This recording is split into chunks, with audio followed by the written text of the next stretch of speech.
Hello there. Let me begin with a simple question. When was the last time you truly listened to your body? I don't mean when you felt hungry, not when your doctor read your blood pressure.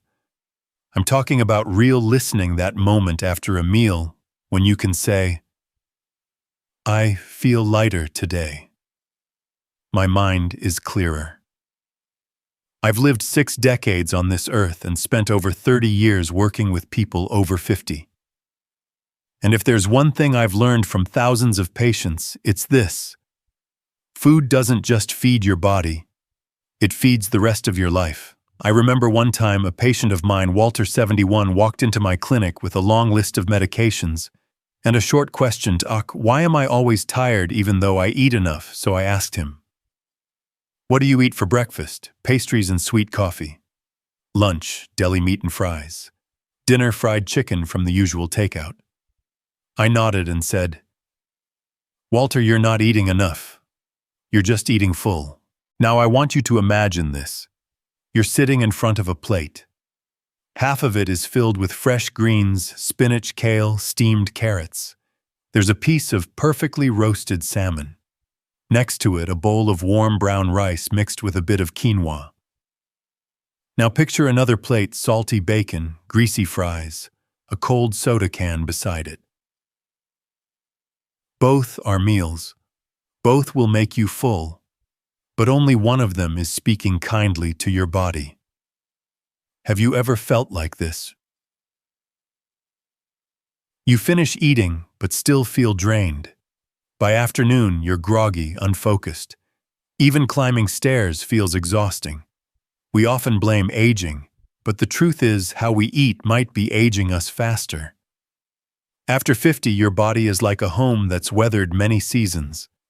It needs stronger materials to be rebuilt. Vegetables, fatty fish, whole grains. Those are your clean bricks, your sturdy cement. Processed foods, sugar, excess salt, those are termites. You don't see them right away, but they quietly eat away at your heart, brain, and bones. Science has made this clear. A study from Harvard showed people who followed a Mediterranean diet rich in greens, fruits, fish, olive oil reduced their risk of dementia by up to 30%. 30% is not a small number.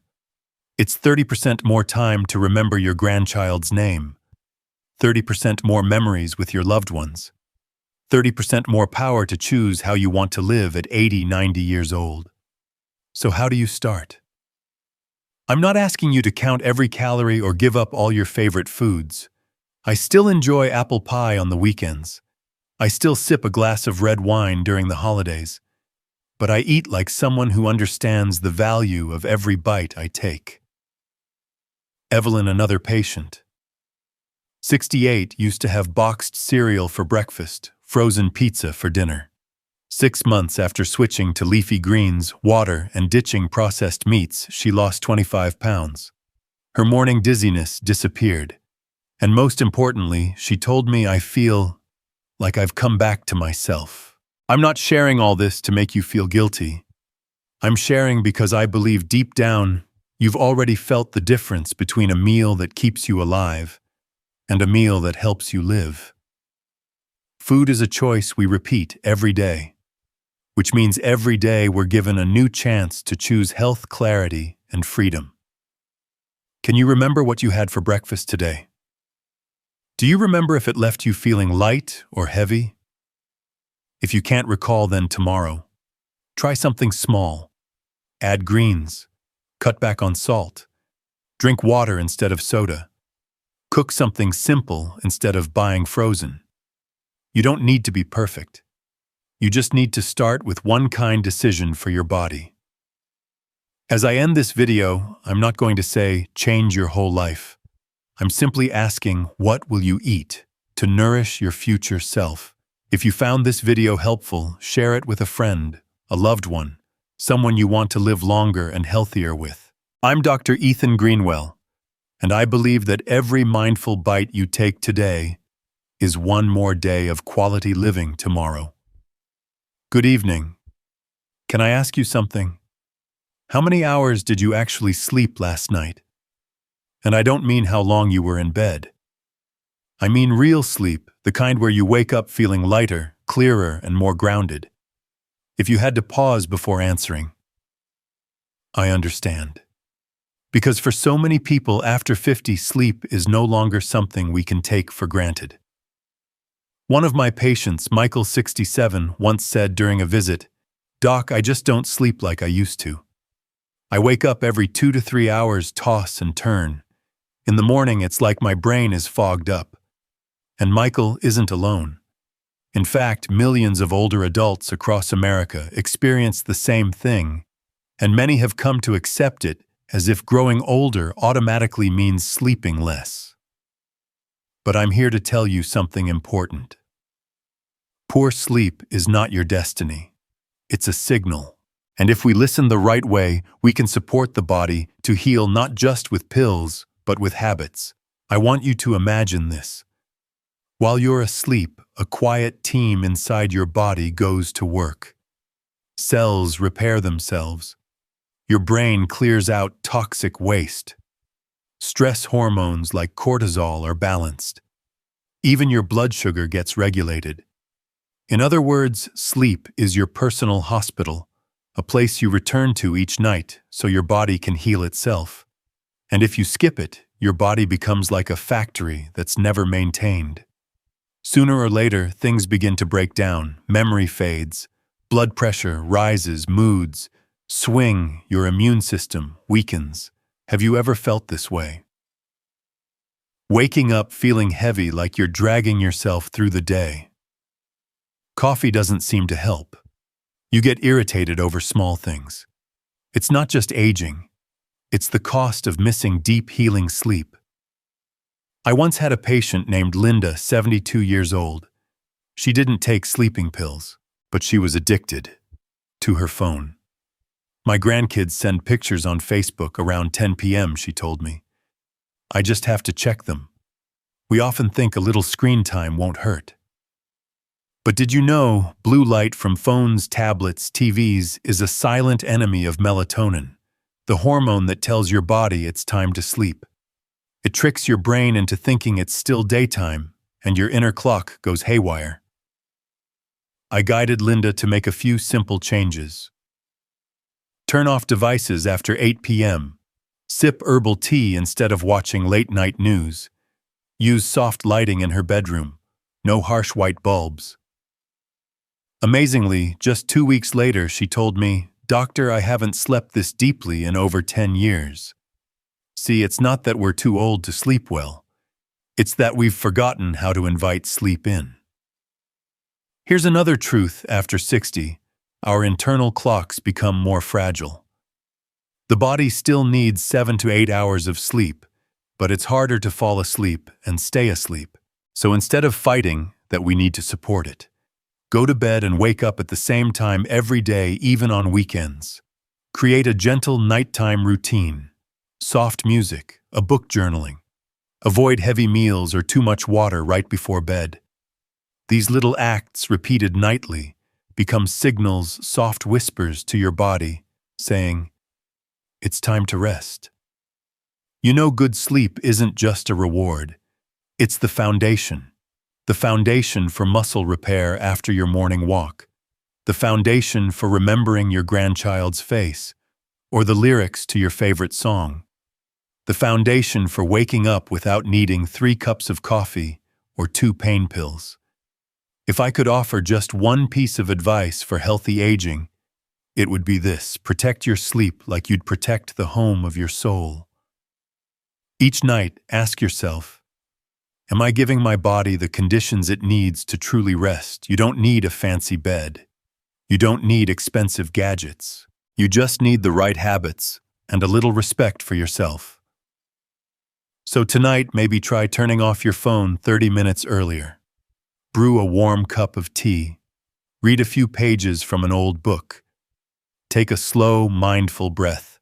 And if you wake up tomorrow feeling just a bit clearer, a bit lighter, then you'll understand why I say sleep is the most powerful medicine nature has to offer. I'm Dr. Ethan Greenwell, and I believe good sleep isn't just about living longer, It's about living more deeply. If this video resonated with you, please share it with a friend, someone who might also be lying awake at night, just like you once did. Wishing you a peaceful night. Dear friend, when people talk about health, especially after 50, we often jump straight to food, exercise, sleep. But there's something else. Something simple.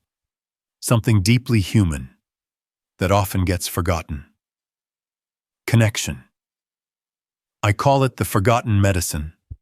Not because it doesn't work, but because you can't buy it in a bottle, you can't get it on prescription, and sometimes it asks us to open our hearts more than our wallets.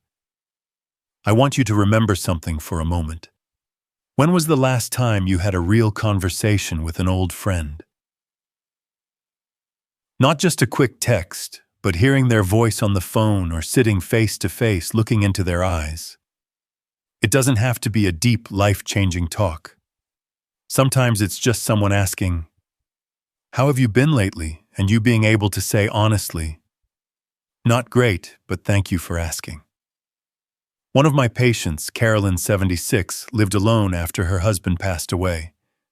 At first she told me, "I'm fine, doctor. I'm used to it." But over time, she started struggling with sleep. Her blood pressure crept up. Her memory got foggy. No clear medical diagnosis. But there was one thing I could see very clearly. Loneliness. She told me, "There are days I don't speak a single word to anyone. No one calls. No one needs me for anything." Have you ever felt like that? We are creatures of connection, even as we grow older, even if we retire, even if the world slows down around us, we still need to be seen, to be heard, to be called by name. And science agrees. A study in Perspectives on Psychological Science found that chronic loneliness increases the risk of early death by 26%. That's the same impact as smoking 15 cigarettes a day. It weakens your immune system. It raises inflammation. It speeds up brain aging. And yes, it fuels depression. You see, it's not just emotional. Loneliness breaks hearts both figuratively and literally. I once asked a group of patients if I gave you a pill that could improve your memory, reduce anxiety, and help you live longer. Would you take it? Every hand went up. I smiled and said, "Then call your best friend as soon as you leave this appointment." They laughed. Some looked shy. But many actually did it, and slowly, their lives began to change. Carolyn, the woman I mentioned earlier. She joined a local book club at the library. Every Wednesday, she stepped out of the house carrying a novel and a quiet smile. After a few months, she told me, "It's not just the books. It's knowing that someone is waiting for me to show up." That alone was enough to stabilize her blood pressure, help her sleep better, and bring clarity back to her memory. You know, when we talk, whether we laugh or share something painful, our bodies release oxytocin. It's the bonding hormone. It calms the mind. It reduces stress. It lowers blood pressure. It's the most natural medicine there is, and all it takes is a phone call, a tea date, a warm hello. Now, I'm not saying you need to be an extrovert. I'm not saying you have to go out every day. I'm just saying this. One real connection, just one, can save you. If you live alone, start small. Call a family member every Sunday. Join a church group, a local club, or a community gathering. Send a handwritten letter, yes, a real letter to an old friend you've been thinking about. I once cared for an 83-year-old man named Robert. He told me, "What makes me feel old isn't my wrinkles. It's that no one calls me by my nickname anymore." That stopped me in my tracks. A name is a small thing, but it's a reminder that you're still in someone's life, that you're remembered, that you matter. So today I leave you with this simple message: reach out, before the silence grows too loud. Call someone before you believe there's no one left to call. And if you feel invisible, let someone see you first by being the one who reaches out. I'm Dr. Ethan Greenwell, and I believe this. It's not how long you live that matters, but who you have to share it with. Because in the end, health isn't just a beating heart, it's a heart that still feels. If this video touched something in you, send it to someone you haven't spoken to in a while. Maybe today is the day. A lost connection comes back to life. Hello, my friend. Let me begin with a small story about a man named Alan, 74 years old, from North Carolina. He used to walk 10,000 steps a day. He'd climb ladders to fix pipes for neighbors. But one day, he slipped at the grocery store. He didn't break any bones. He wasn't hospitalized. But that fall took something much bigger from him, his trust in his own body. From that day on, he started sitting more, walking less. And slowly he began to feel weaker in the most literal sense. He told me once, "Doctor, I'm afraid of the moment when I have to grab the armrest just to stand up." I never thought about it until I couldn't do it anymore. Have you ever felt that way? Not from pain, not from disease, but that unsettling feeling of no longer being sure of what your own body can do. After 50, many of us assume that weakness is just a normal part of aging. But as a doctor, let me tell you this clearly. It's not age that takes away your strength. It's neglecting your muscles every day that slowly steals it from you. I want you to imagine your body like a house. Your muscles are the pillars that hold it up. You don't see them every day, but when they weaken, the whole structure begins to sway. Suddenly, stairs become harder. Your steps feel unsure. You hesitate to pick up your grandchild, afraid of losing balance. None of that happens just because you're older. It's because your body hasn't been trained daily to stay strong. Science has a name for this process. Sarcopenia, the gradual loss of muscle mass after middle age. It begins quietly in your 40s and picks up speed after 60 unless you intervene. But here's the good news. You can slow it down, even reverse it. No gym needed, no expensive machines. Just a chair, a wall, 2 1-liter water bottles, and a little daily determination. Alan, the man I mentioned earlier, started small. Wall push-ups, just 5 reps. Sit to stand from a chair without using his hands. Lifting light water bottles a few times in the kitchen. Just 5 minutes a day. But after 3 months, he said to me, "I can stand up without straining. I walk without holding on to furniture. And the strange part, I feel younger." You see, that's not magic. That's the science of consistency.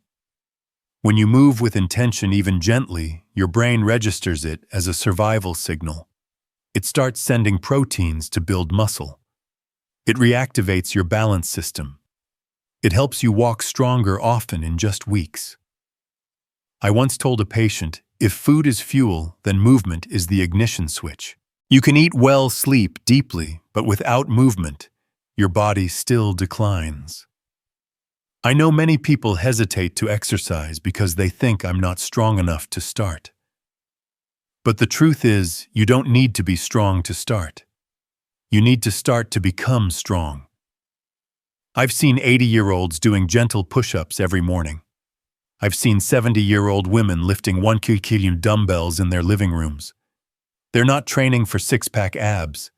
They're training to not need help getting out of bed, to hug their grandkids without fear of falling, to reclaim their independence. Did you know that falls are the leading cause of hospitalization for adults over 65 in the US? And even more frightening. After one fall, many people lose their confidence and their independence forever. So if there's one simple medicine to fight that risk, it's building strength in your muscles. I'm not asking you to jog or lift heavy weights. I'm asking you to start. Today, do 5 sit-to-stands from a chair every morning. Do 10 wall push-ups before dinner. Stretch your legs.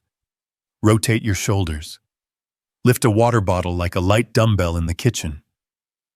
Every movement is a quiet declaration: I haven't given up on this body, and I won't let it give up on me. I'm Dr. Ethan Greenwell, and I believe this muscle is the symbol of freedom in old age.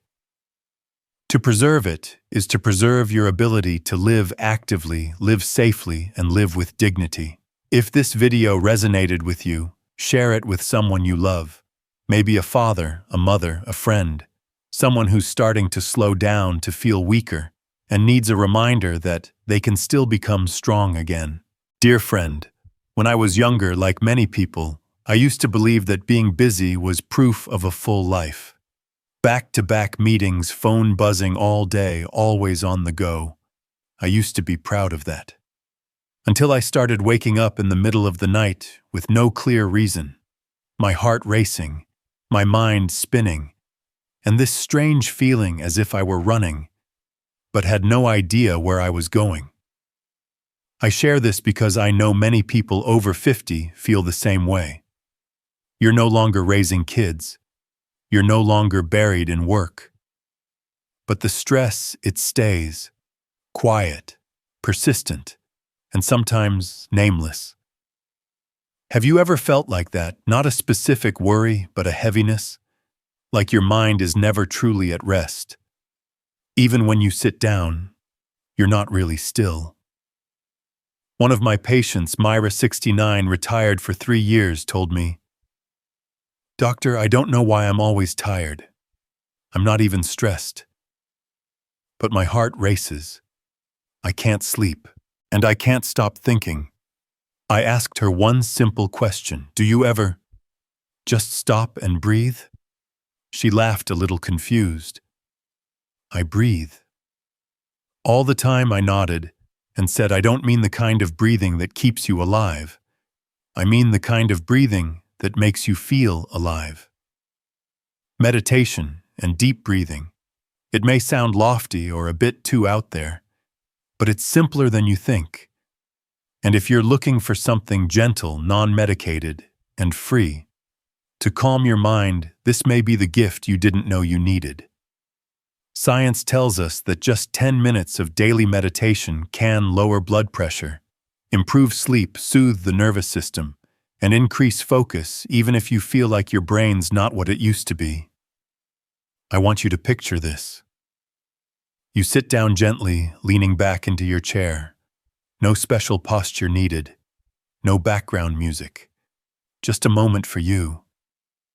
You close your eyes, and you follow your breath, not forcing, not controlling, just noticing air going in and out, your chest rising and falling, and slowly, the noise outside starts to fade. So does the noise inside. Another patient of mine, Harold, 72, a former Marine, once said, "I'm not the kind of guy who sits still, but after 2 weeks of breathing like you showed me, I slept through the night for the first time in years." He didn't meditate in the textbook way. He just sat down, closed his eyes, and counted each breath to 10, then started again. Simple, but deeply effective. You see, deep breathing isn't just about relaxing. It's how you speak to your nervous system. Each slow, full breath sends a message to your brain. It's safe now. You're okay. It moves you out of fight or flight into restore and heal. In a world that demands constant reaction to texts, emails, news, meditation and breathwork are the most radical acts of courage, because you're choosing not to react. You're choosing silence, and that silence has more healing power than any pill I've ever prescribed. I often tell my patients, if you can spend 10 minutes a day listening to the news, you can spend 10 minutes listening to yourself. So today, I invite you to try something. When this video ends, don't play the next thing. Instead, just sit, close your eyes, and breathe with full presence. Don't force your thoughts away. Don't hope your mind will be silent.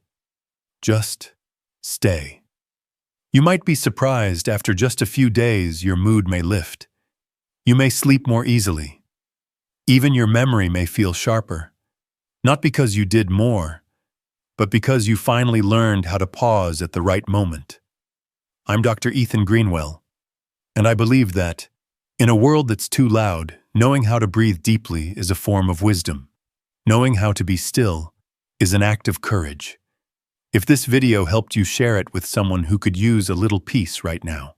And if you try meditation, come back and tell me. What was the first thing you felt?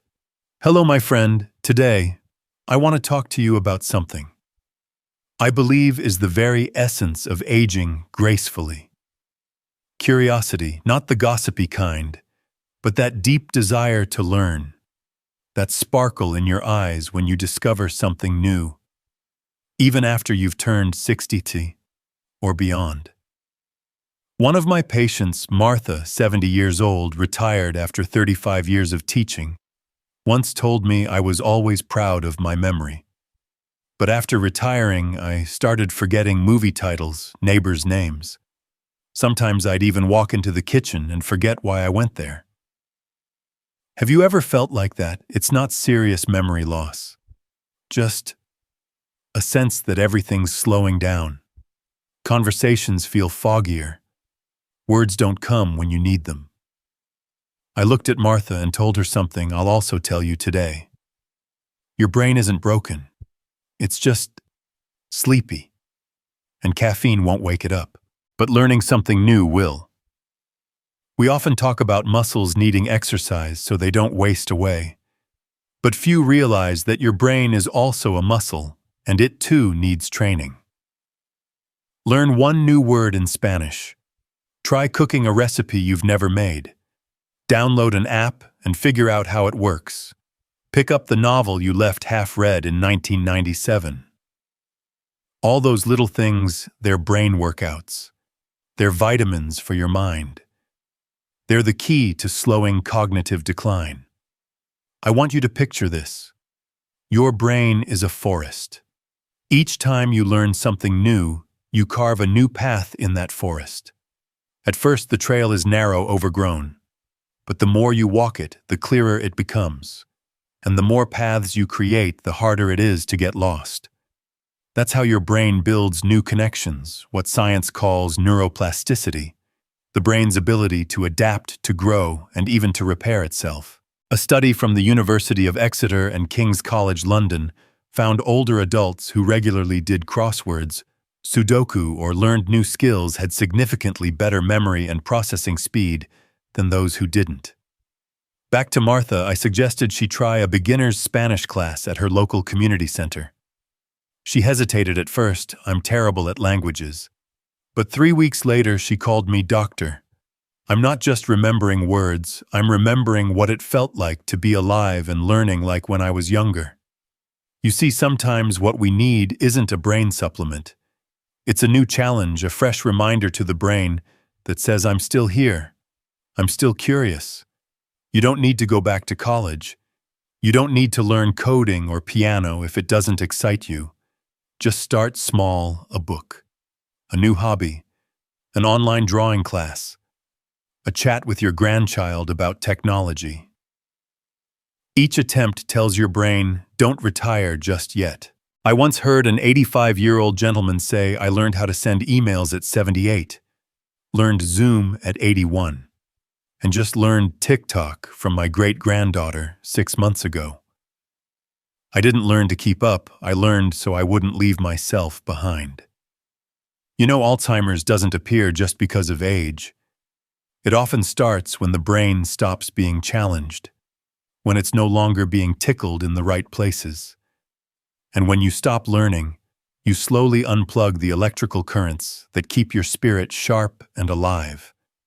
So if today you feel a bit forgetful, a bit slow, don't just think about medication. Think about new vocabulary, a new book, a new hobby. Because aging shouldn't mean stopping learning. It should mean learning in a slower, deeper, and freer way. I'm Dr. Ethan Greenwell, and I believe that when the brain is fueled by curiosity, life will always have something worth discovering, whether you're 60, 70, or 90 years old. If this video inspired you, share it with a friend. Someone who may think they're too old to learn something new. Who knows, tomorrow the two of you might start learning ukulele together. Dear friend, I want to ask you something simple. Have you gone for a walk today, not to count steps, not to burn calories, but just to feel that you're still living inside a body that moves, that stands strong? One of my patients, Raymond, 73 years old, a former mechanic, came to see me for the first time walking very slowly. He held a cane. His breathing was heavy after just a few steps. He said, "I guess I'm just old now, Doc. This is probably all my body can handle." But I looked at him and said, "No, Raymond, your body isn't old. It's just waiting for a signal to come back to life." I didn't prescribe him medicine. I prescribed him 10 minutes of walking every day. No rush, no pressure. Just step outside and begin. 6 months later, Raymond came back, no cane, no gasping, and he told me something I'll never forget. I'm not just walking. I'm reclaiming my youth one step at a time. Have you ever felt that way, heavy in the body, foggy in the head, irritable for no clear reason? Then you go for a walk just 10 or 15 minutes, and suddenly you feel better. Not because of anything dramatic, just because you stepped outside. Walking is a strange kind of medicine. You won't find it in a pharmacy. It needs no prescription, no equipment. But its benefits, backed by science. According to Harvard Medical School, just 30 minutes of walking a day can reduce your risk of heart disease by 40%. Improve memory, increase blood flow to the brain, regulate blood pressure, and most remarkably, extend your lifespan. No need for speed, no need to sweat. Just walk consistently every day. I often tell my patients, you don't need a perfect body to start. But if you start, your body will become better, stronger than it was before. I remember a woman named Linda, 68 years old. She struggled with insomnia, back pain, and low moods. She said, "There's nothing to look forward to in the morning anymore."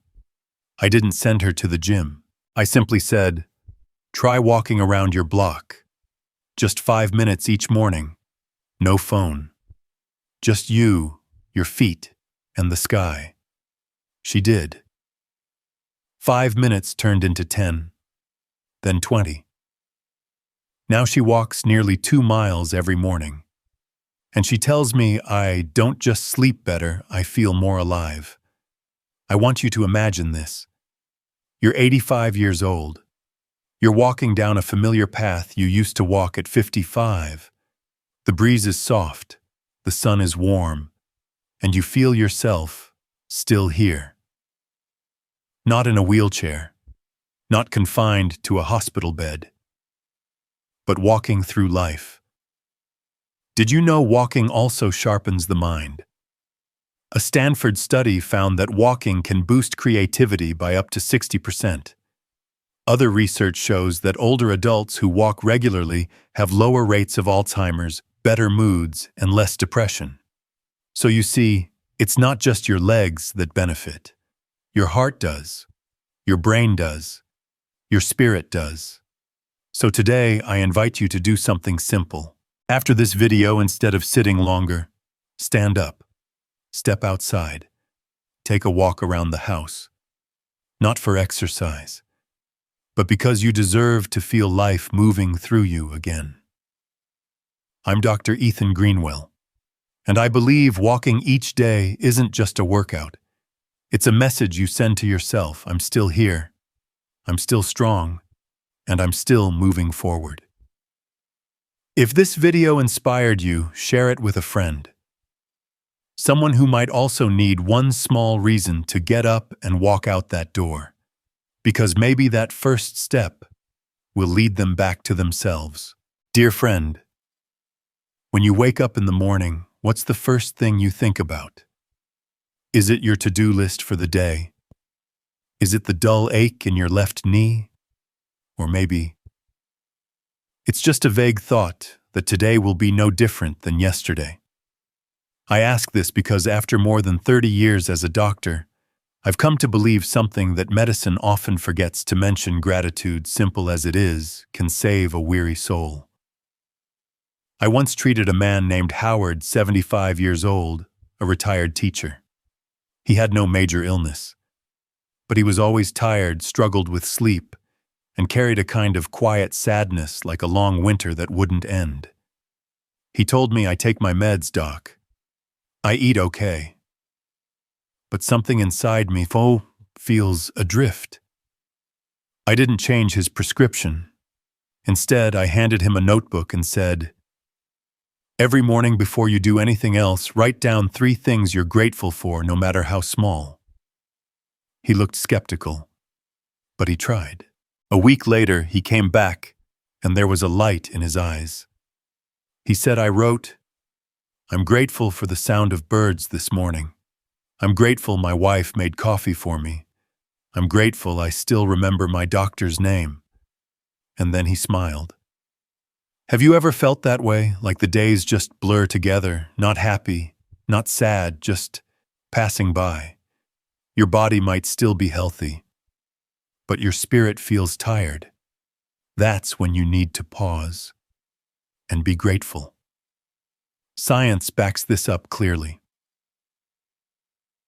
Writing down 3 things you're grateful for each day can increase happiness, reduce anxiety and depression, improve sleep quality, and slow cognitive decline as you age.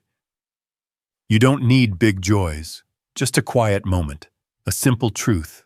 I want you to imagine this. You open your eyes in the morning. No rush, no phone. You pick up a little notebook, turn to a blank page and write, 1. I'm grateful for the sunlight coming through my curtains. 2. I'm grateful that I can stand up without help. 3. I'm grateful that I still have the memory to write these words. Do you see? You just began your day not with worry, but with appreciation. And that changes your nervous system, your mood, the way you walk, and how you live the rest of your day. I once told a patient, gratitude doesn't erase the pain, but it reminds you that you're more than what you've lost.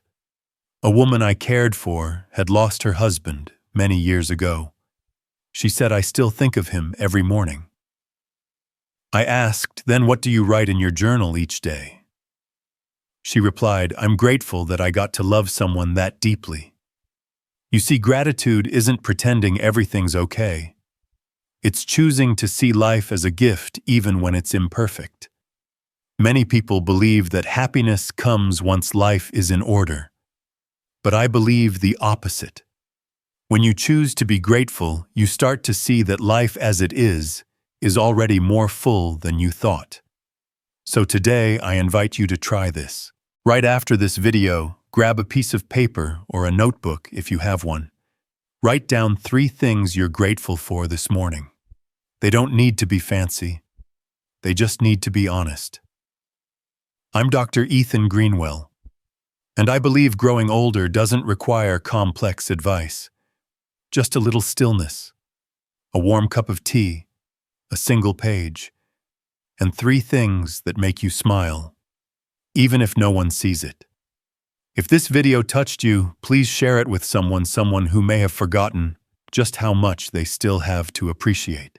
Dear friend, I have a simple question I often ask my older patients, especially those who are retired, whose children are grown, and whose lives seem on the surface to be full. What got you out of bed this morning? Not your alarm clock, not responsibility. But what made you feel today was still worth living fully? I once met a man, his name was Louis, 78 years old. He was healthy, no major illness. But during our checkups, he would always speak with a tired voice, "Doctor, I don't really know what I'm living for anymore. I don't have any goals left." Have you ever felt that way? Not depressed, not sad exactly, just an empty quietness. As if life continues but without a clear direction. You see, as a doctor, I can prescribe medicine, recommend exercise, adjust your diet. But with Louis, I didn't do any of that. I simply asked, if you could do just one small thing every day that made you feel useful, what would it be?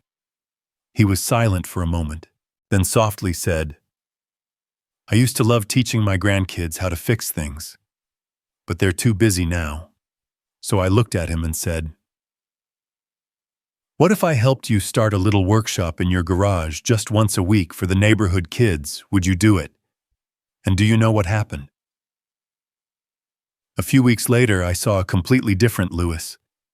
His voice was brighter, his steps quicker, his eyes alive. He wasn't just healthier, he was alive again. Science confirms this. A study from the University of Michigan found older adults with a clear sense of purpose live longer, get sick less often, and recover more quickly from health challenges. We don't just live by heartbeat, we live by meaning. I want you to imagine this. Every morning you don't wake up just to exist, but to do something that matters to you. Maybe it's tending your garden, writing down your family's stories, calling an old friend each week, or simply making a really good cup of tea for your partner. You don't have to save the world. You don't have to be as busy as you were when you were younger. You just need one thing, something that makes you feel you still matter. Another patient of mine, June 71st, once told me, I used to think goals were just for young people. But then I realized, now that no one needs me every day, it's up to me to create my own reasons to live meaningfully. Now June writes letters to young soldiers serving overseas, a few letters each week. She told me I can't travel far anymore, but my words, they can. You see, purpose doesn't have to be grand. It just has to be real and come from within. As a doctor, I'll tell you this plainly. Your body may grow weaker, but if your spirit still moves towards something meaningful, it will pull your body along with it. I once asked an 85-year-old man if he had a secret to long, joyful life. He said, as long as I have a reason to put on my hat, lace up my shoes, and walk out the door, then I'm still living. Simple words, but I've never forgotten them. So today, I ask you again, what is your purpose? What makes tomorrow worth waiting for? And if you don't have an answer yet, why not start looking today? Start small. Start now. I'm Dr. Ethan Greenwell, and I believe there's no age too late to find a new purpose in life. Because living longer isn't just about breathing. It's about knowing where you're going and why. If this video helped you reflect more deeply, please share it with someone, a friend, a loved one, someone who may need a gentle reminder that they still have many things to live for. Dear friend, do you remember the last time you went to see a doctor? Not because you had chest pain, not because you fell, but simply to check in, to make sure everything was still okay. I ask because I've met many patients over 50 who've told me, Doc, I feel fine. Why worry myself with tests, or worse, I'd rather not know. Knowing would only make me anxious. And I get it. I truly understand that fear. No one wants bad news, especially when we feel fine. But have you ever thought of this, just because you don't feel anything doesn't mean nothing's happening? I had a patient named Robert, 67 years old. He only came in because his wife insisted. He said, I still run. I eat well. I don't need a doctor. But his tests told another story. His blood pressure was elevated. His blood sugar was inching toward the warning zone. It wasn't serious yet, But if he had waited another year, it could have been a stroke. Luckily, he came in time. We adjusted his diet, monitored his numbers, changed his routine. 6 months later, his health was back on track. Robert still runs, still eats breakfast with his wife, but now he knows he's not just running for health. He's running for prevention. You see, early detection is not a sentence. It's a second chance. I want you to imagine this. There's a silent countdown happening inside your body. Minute by minute, your heart, your lungs, your memory. They're changing subtly, silently. You can't hear it. You can't see it. But it's happening. Routine checkups are like shining a flashlight into that hidden countdown. Not to scare you, but to make timely adjustments before it's too late. I once told a patient, you don't come to the clinic because you're sick. You come here to stay well. Check your blood pressure, your blood sugar, your cholesterol, your heart function, your memory. These may seem like small things, but when done regularly, they can save years of good health. A CDC study showed over 80% of heart disease, strokes, and type 2 diabetes can be prevented if caught early. And do you know the saddest part? Most people don't catch it early because they never got checked in the first place. I'm not saying you need to visit the hospital every month. All I'm saying is this. Let your body get a routine tune-up every 6 months or every year, just like you would with your car. If your car breaks down, you take it in. So why let your body keep running without knowing what might be breaking down inside?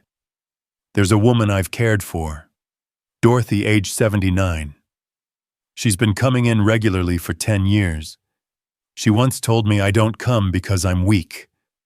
I come so I can stay strong.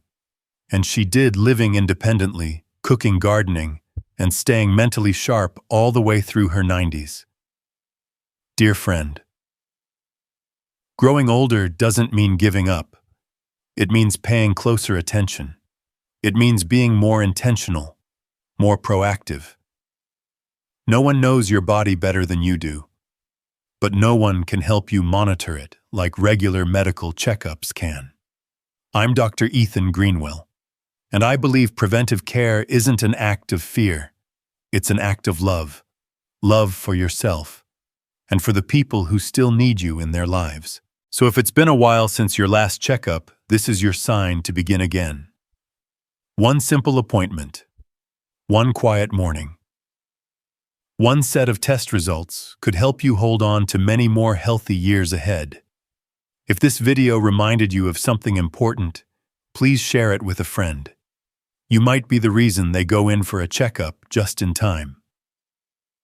Dear friend, if you've walked with me through this journey of 10 golden habits for healthy living after 50, I want to say just one thing. Thank you for still choosing to live with intention. Maybe you didn't start all the habits at once. Maybe some of them seemed too simple: walking, sleeping early, eating more vegetables, writing down gratitude. But you know what? It's often the simplest things that keep us the strongest. We don't need a miracle to stay healthy. We just need one small action a day repeated patiently with the belief that health is something we can nurture, not just with a doctor's help, but with our own hands, hearts, and habits. I once told a patient, turning 60 or 70 isn't the end of the road. It's the start of a new chapter where you no longer live because you have to, but because you want to. And your health is what allows you to live that way. Because what could be more beautiful in our later years than walking with steady, confident legs, sleeping peacefully with a quiet heart, eating not out of fear but out of self-respect, laughing deeply with the people we love, and waking up each morning knowing there's still something worth living for. If today you choose just one habit to begin, let it be a start. Not to be young again, but to fully honor who you are right now. And then tomorrow, you take one more step, then another. Until one day you realize you're not just living longer, you're living truer. I'm Dr. Ethan Greenwell, and I deeply believe this health isn't just the absence of disease. It's the ability to hug your grandchild with strong arms, to remember an old friend's name, to cook breakfast for someone you love, and to smile when you think about the days still ahead. Live healthily, not to live forever, but so that each remaining day truly matters. Wishing you peace and joy, and I hope to see you again in the next video.